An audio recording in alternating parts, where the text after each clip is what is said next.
See you guys on the Shonia Studio channel. This time I will tell a true story, that is very famous especially, in Europe.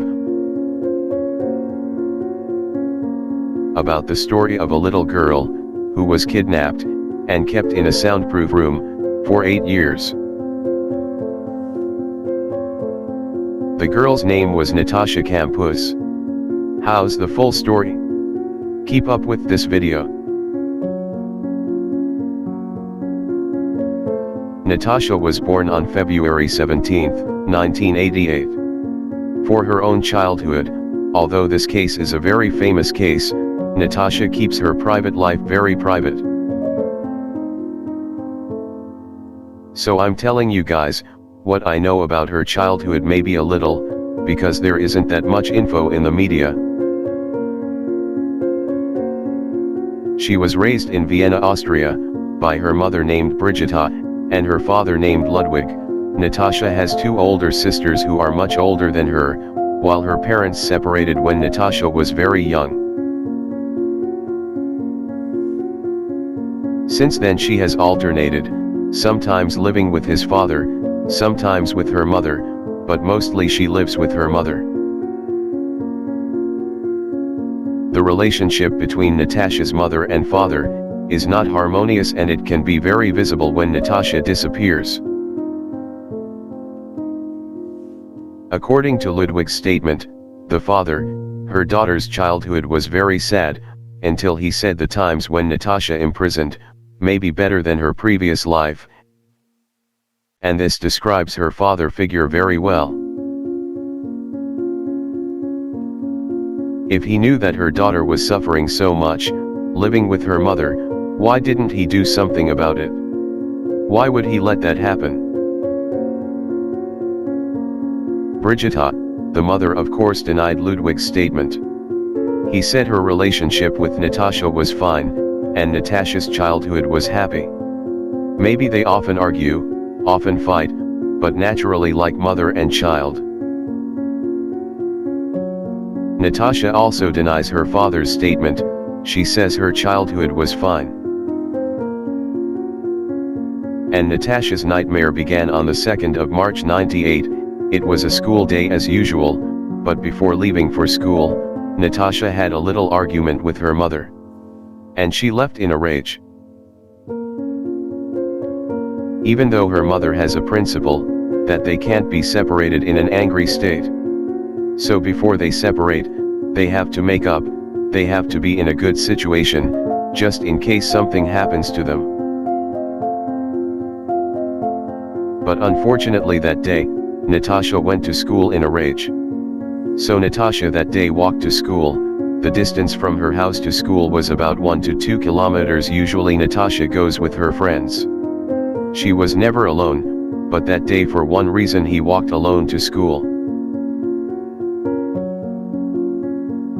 According to Natascha, while walking to the school, she saw a white van, and nearby was a man whose movements were somewhat suspicious. At that time she had thought about crossing the road, to get away from the man. But then she changed her mind and said, I guess, I was just being paranoid. There's nothing here. Just my feeling. And she just kept walking as usual, on the same lane, and of course she must have passed the man. The man immediately caught her, and put her in the car. Natascha tried to scream as loud as possible, but she said the voice seemed to freeze. So even though she tried so hard to scream, no sound came out, probably because she was in shock. And the perpetrator seemed to have really planned this kidnapping, because he had prepared a room, and made sure that the victim would never be found. Natascha was driven for about an hour and a half, before they finally arrived at the perpetrator's garage. In the garage on the floor, there was a secret door. Usually the door is covered with paint cans, then other things, so that it can be disguised. But when the door was opened, there was a very small, and steep staircase, then the room below it was like an ordinary warehouse room, there were used tires there, and there were several cabinets. But when one of the cabinet doors was opened, behind it was another small door, made of metal reinforced with steel concrete. With it takes a very hard effort to be able to open that small door. So it's only half a meter wide, and it's like a hallway, so to enter there, one has to crawl to fit in.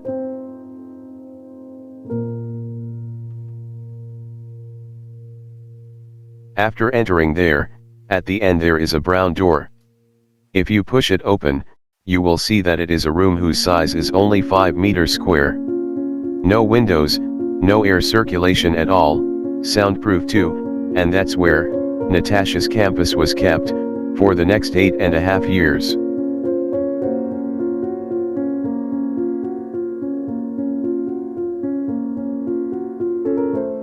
At the beginning of Natascha's inside, there was absolutely nothing, apart from her and the dark little room. The first night she slept there, the perpetrator gave her a thin mattress that was only 5 centimeters long, a blue blanket.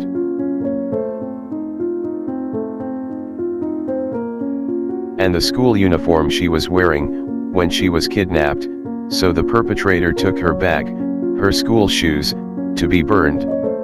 But Natascha refused to give her school uniform, because it was the only thing that reminded her of the outside world, which seemed to connect her to the outside world. The room where Natascha was confined was very well sealed, but she said that if someone was going there, if the perpetrator was on their way to enter her room, Natascha could feel it. And she said, several times the perpetrator took almost an hour to finally enter the room where she was being held. But maybe this is just a trick of the perpetrator. He deliberately took a long time to get there, because he wanted to make Natascha think that escaping from that room was impossible. The kidnapper just got in there, it took almost an hour. While at Brigitta's house, the mother starts to panic, because Natascha doesn't come home from school either.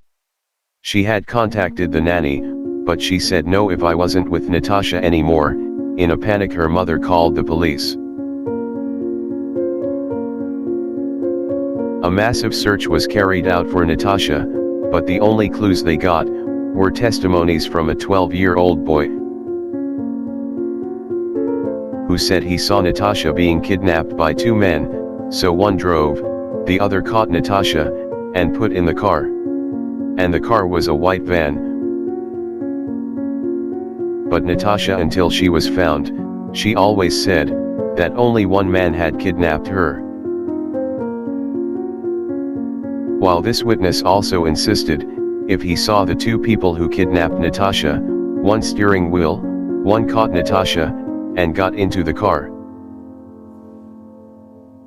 So I don't know whether Natascha is protecting someone. Is it really her eyewitness who is wrong, or what? The police also followed up on these instructions. They examined people who had white vans in the Vienna area, and there were thousands of people, 776 of whom were interviewed by the police. But they still couldn't find Natascha. Whenever there is a lead they follow, they always meet a dead end. They even investigated the possibility of pedophilia networks, about the sale of human organs, basically all sorts of weird conspiracy theories, which they're crazy about, but they're still following up, because they don't want to be fooled, but they still can't find Natascha. And this investigation gets even more complicated when there are unfounded theories or accusations, which say that Natascha's family was involved in her kidnapping, and some say that her mother knew about Natascha's kidnapping. Some say her mother gave Natascha to a pedophile, who is a member of a pedophile network.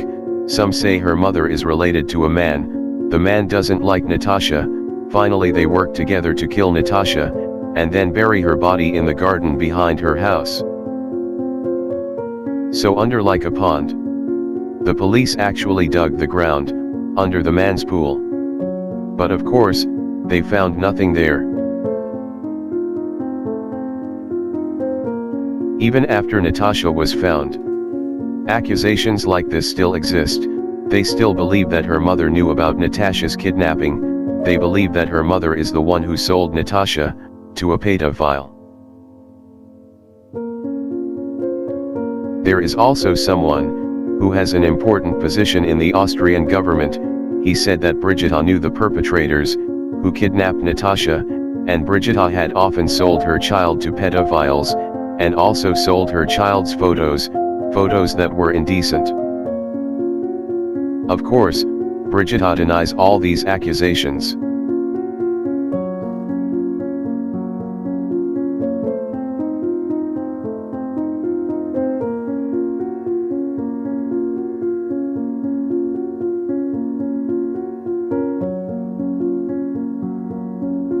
A few months at the beginning when she was held captive, Natascha didn't know when it was day or night.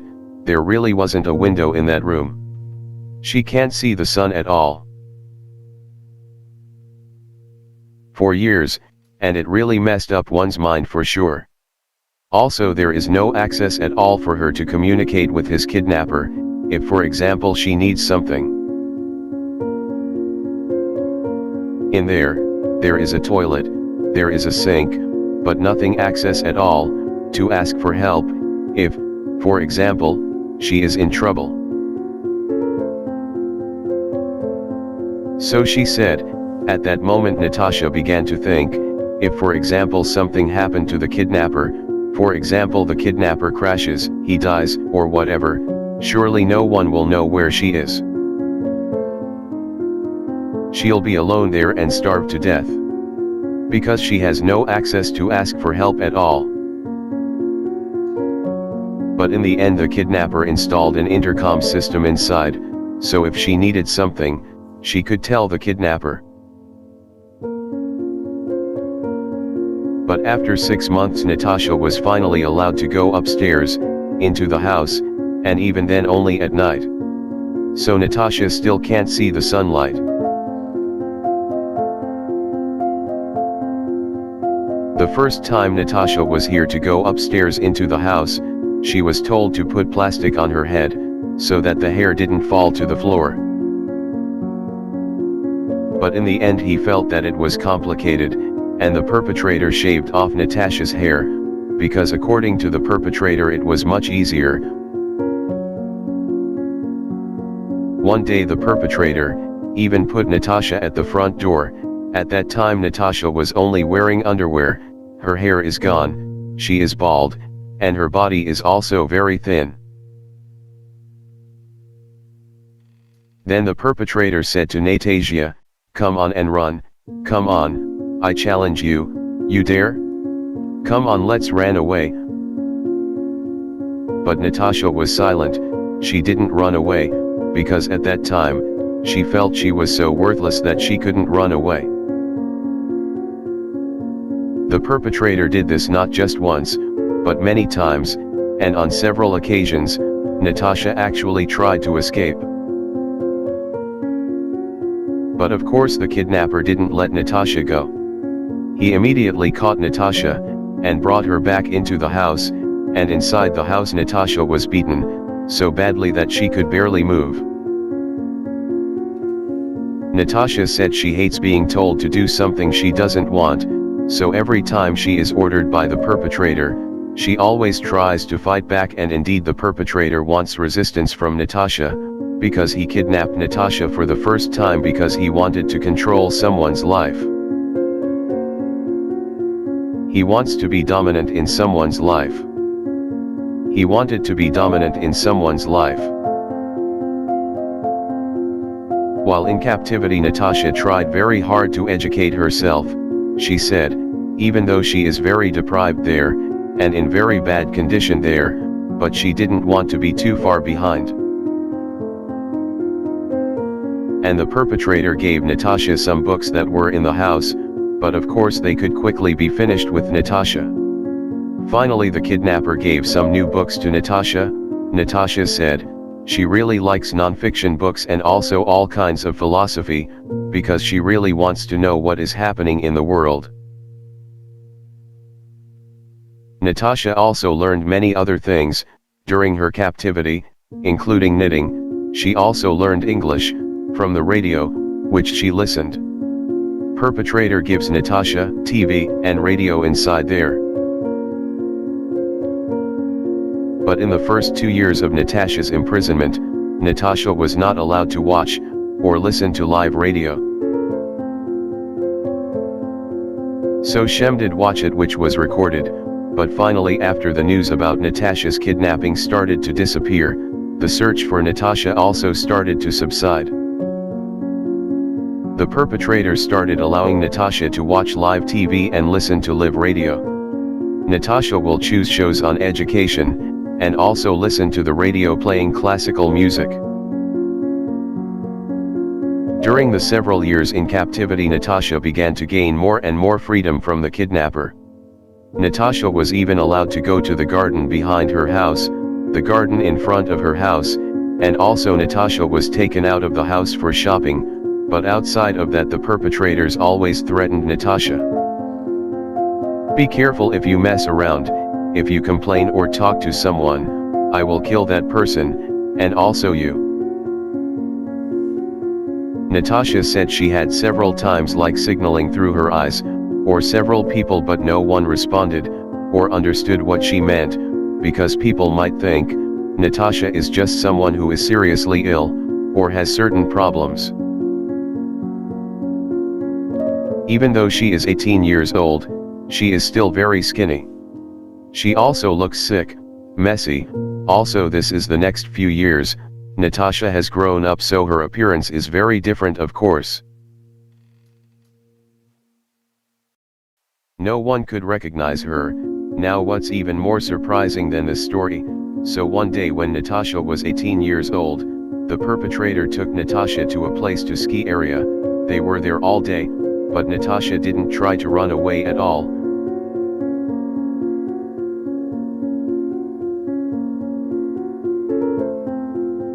Because indeed she says culprit is always watching her, always near her. And if, for example, she tries to talk to or ask someone for help, or she tries to run away, the perpetrator will surely be able to quickly catch her. And she will be brought to the house. Until the house, she will be beaten up. And she thought it was not worth it. She had to be patient and had to wait for the right opportunity. And that opportunity came on August 26, 2006. At that time Natascha was washing the perpetrator's car in the park. The perpetrator was also there with her, but suddenly the perpetrator got a call. Well, at that time, the car engine was running, so the phone near the car must be noisy. He couldn't hear the voice clearly. Finally the culprit moved away from the car to make a call, and at that time Natascha saw an opportunity for her, because she saw the front gate unlocked. And this is very rare. The usual perpetrators always lock the front gate. But at that time the gate was not locked, so without thinking, Natascha immediately stood up, and immediately ran away from there. After exiting the gate, Natascha said, she saw there are many directions of the road, some are right, left, she doesn't care about that. She just ran. But she didn't want to go down the usual path with the perpetrator. Finally she turned, and climbed up the fence, entered the garden of some of the people's houses there. She asked for help, and the people there seemed to see Natascha. Maybe she's just crazy. Until finally Natascha knocked on the window of someone's house, which turned out to be a 71-year-old grandmother, and saw Natascha, knocked on her window, saying, "Please help me, please help me." And I don't know, because this grandmother knows Natascha from the news she's watched, or she's just afraid that someone will hysterically bang on the window. Finally she called the police.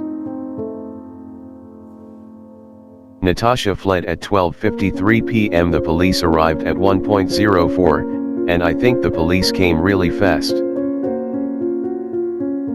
Natascha was taken to the police station. She was recognized by the scars on her body. But they still did a DNA test, to reconfirm her condition at that time, who was very pale. Her weight was only 44 kilograms, so she only gained about 10 to 15 kilos from before she was 10 years old when she was kidnapped. Because now she is 18 years old and she is deficient very poor nutrition, she has not been exposed to sunlight for 8 years and a half, so her body growth is not normal even though she has grown up, but his body is still like children. The news of Natascha's discovery immediately appeared in various media. Natascha became a sensation in one night. It was really shocking, this news really was. As for the perpetrator, he didn't let the police get a chance to arrest him. So when he realized he couldn't catch Natascha again, he finally went to the nearest train track. There he was standing in the middle of the track. He let the train crash into his body until he died. His body was found not long after. And he often told Natascha that he would rather die than be caught by the police. What you see is a photo of the perpetrator's house, where Natascha was held for 8.5 years. It looks like a normal house, just ordinary, also in a good environment. So it's impossible for anyone to think inside there was a girl who was being held captive, and it was only about 16 kilometers from Natascha's house. The culprit is a man named Wolfgang Priklopile. He was born on May 14, 1962. He is the only child of the couple Karol and Waltraud Priklopile. His profession is a communications technician. This Priklopile is one of the guys who owns a white van in the Vienna area. And he also had an interview with the police during the investigation of the search for Natascha. The police came to Priklopile's house, asked about him, and about his white minivan. He was 35 years old at the time, but looked like an ordinary person. An ordinary man who is not married, and has no criminal history at all. So the police have no reason to have big suspicions about him. When they checked into his house, Priklopile was very helpful. He was very friendly with the police. When the police asked where you were when Natascha was kidnapped, Priklopile says, "I'm not going anywhere, I'm just staying at home, relaxing, and the white minivan I use to remove debris from my house, because I'm working on something at home." When the police looked into Priklopile's car, it was true that there was a lot of debris from a former building, and finally the police wrote it down on their report. The proof photo, and they went from there. They believed Priklopile's statement. One of the neighbors saying that Priklopile is a bit of a weirdo, that is, he's a loner, and he has a white minivan. It should be investigated more deeply, said one of the neighbors there, and the police actually wanted to investigate further. They started to find out about Priklopile, but they found out only that the house belonged to his mother but was occupied by him. Apart from that, they couldn't find anything suspicious anymore. And because the police at that time had other, more convincing leads, in the end, Priklopile's investigation was simply buried.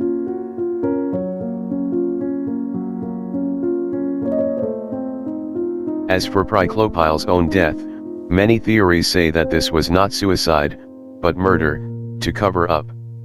So said it was his accomplice who killed Priklopile, but to cover up the murder, they put Priklopile on the train tracks, so that he would get hit by a train. But again, this is just a conspiracy theory, no evidence for support this theory. Also, Natascha said when she was held captive, she only met and communicated with one person, namely Wolfgang Priklopil, and she did not meet anyone else.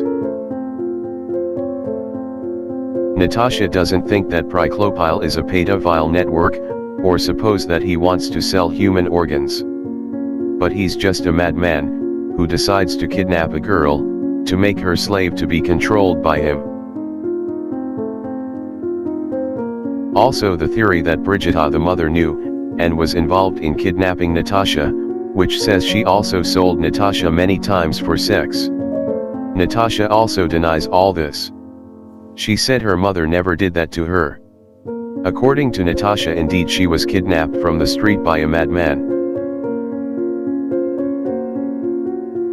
She repeatedly said there was no other conspiracy theory in her case. Natascha Kampusch was re-investigated many times, and Natascha said it was very painful, when she had to repeat the details of what had happened to her, what had happened. Natascha also for years refused to tell intimate things, which happened while she was in captivity, but in 2013, there was a film that was released called 3096 Days, and in that film there was a story, where the kidnapper raped Natascha. This film has got permission from Natascha, even Natascha is the advisor for this film.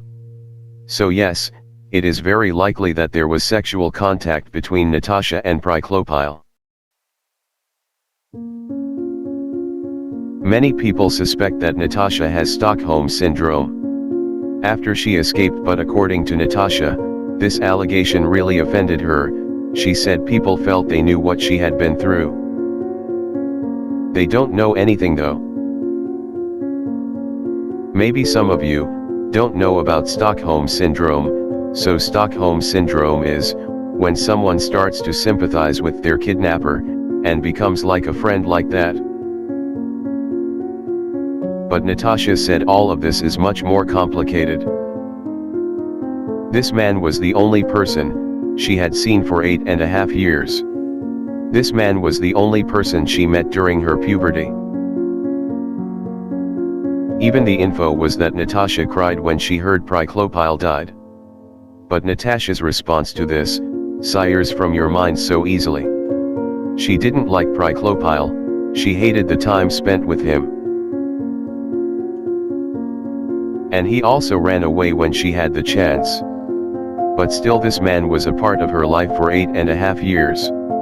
She knew Priklopil was a bad person, who hurt him. She was afraid of this man too, but she had forgiven everything Priklopil had done to her, because that was the only way she could survive.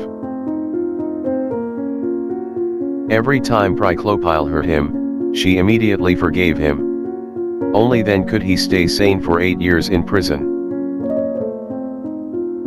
Of course, after passing, Natascha experienced several mental disorders such as excessive anxiety, depression, PTSD, or post-traumatic stress disorder. She said a few years after graduating, she didn't want to go out of the house, unless it was raining, because if it rained she could use an umbrella, she could cover her face. And people do not notice her, do not recognize him. Actually, men don't really like being he says, I didn't cry after I got away, because there is no reason to be sad. In my eyes his death need not happen, he is a part of my life. And that's why I weep and mourn. You can't wipe someone you've lived with for 8.5 years by men. But the people there, not even men, knew all about her, because she was really famous at that time.